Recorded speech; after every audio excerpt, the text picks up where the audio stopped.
नमस्ते प्यारे दोस्तों। कैसे हैं आप सब। आशा है कि आप सब स्वस्थ होंगे और मस्त होंगे।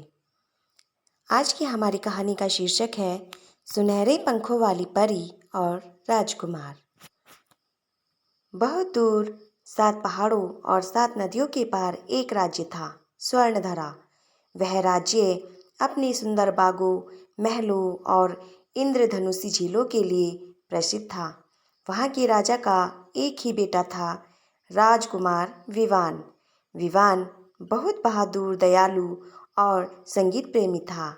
लेकिन एक बात उसे हमेशा उदास रखती थी। उसकी माँ रानी माधवी कई साल पहले एक रहस्यमय बीमारी से सोती चली गई थी और कभी जागी नहीं। राजकुमार का प्रण।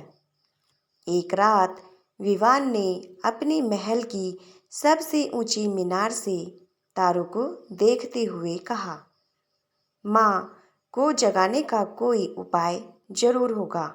मैं उसे खोज कर रहूँगा, चाहे मुझे आकाश तक जाना पड़े।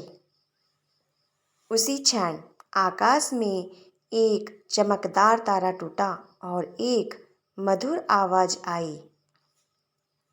जब सुबह की पहली किरण सुनहरी झील को छुएगी, वहाँ तुम्हें उत्तर मिलेगा। जादुई झील और सुनहरी परी। अगली सुबह विवान अपने घोड़े पर सवार होकर निकल पड़ा। वह पहाड़ों को पार कर हवाओं की घाटियों से गुजरा और अंत में एक झील पहुंचा। झील सचमुच सुनहरी थी। उसकी सतह पर सोने जैसी रोशनी चमक रही थी। वह झील के किनारे झुका ही था कि झील से रोशनी का गोला उठने लगा। वह गोला धीरे धीरे एक सुंदर परी में बदल गया, जिसके पंख सुनहरी रेशम जैसे थे। उसका नाम था सुनयना, झील की रक्षक परी। विवान ने झुककर कहा, परी देवी, मैं अपनी माँ को जगाने आया हूँ। कृपया मुझे उपाय बताइए।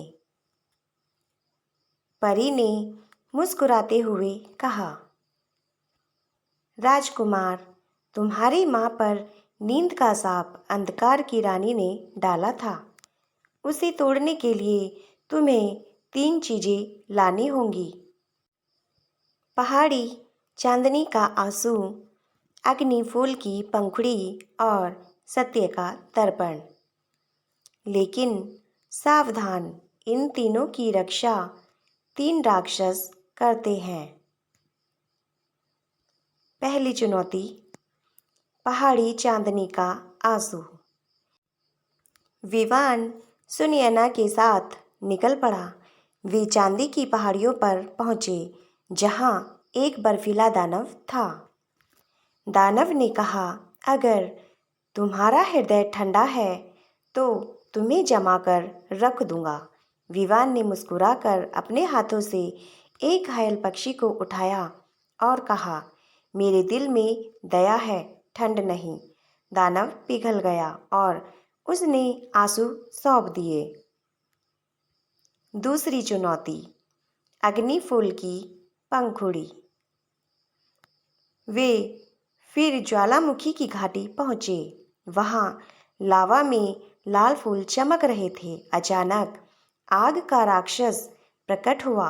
वह बोला, जो इस फूल को छुएगा जल जाएगा।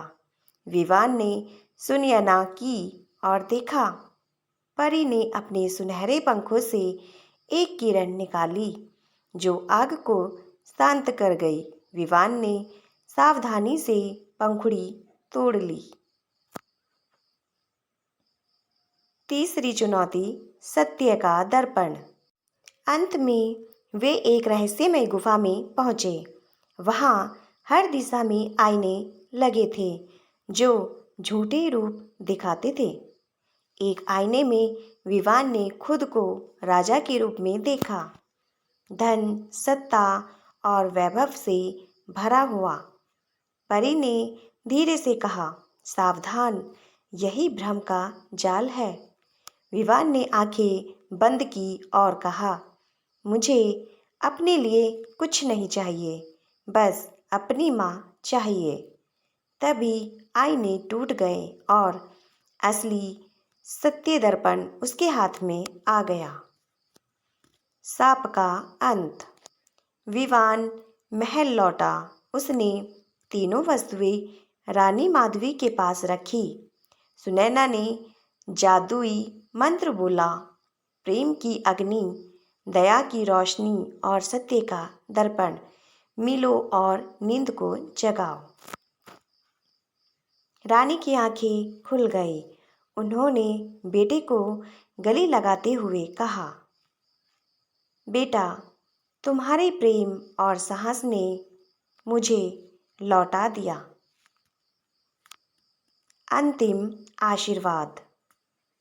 सुनैना मुस्कुराई, राजकुमार, अब मेरा काम पूरा हुआ, लेकिन जब भी राज्य में अंधकार आएगा, मेरे सुनहरे पंख रोशनी बनकर तुम्हारा मार्ग दिखाएंगे। राजकुमार विवान ने कहा, नहीं, तुम अब इस राज्य की रक्षक हो, मेरी माँ की तरह। उस दिन से स्वर्णधारा में हर सुबह झील से सुनहरी किरण उठती है। लोग कहते हैं वह सुनैना परी के पंखों की चमक है। प्यारे साथियों, आज की हमारी यह कहानी आपको कैसी लगी? यदि आज की हमारी यह कहानी आपको अच्छी लगी हो तो प्लीज़ एक प्यारा सा लाइक कर दीजिए और चैनल को सब्सक्राइब कर दीजिए। धन्यवाद।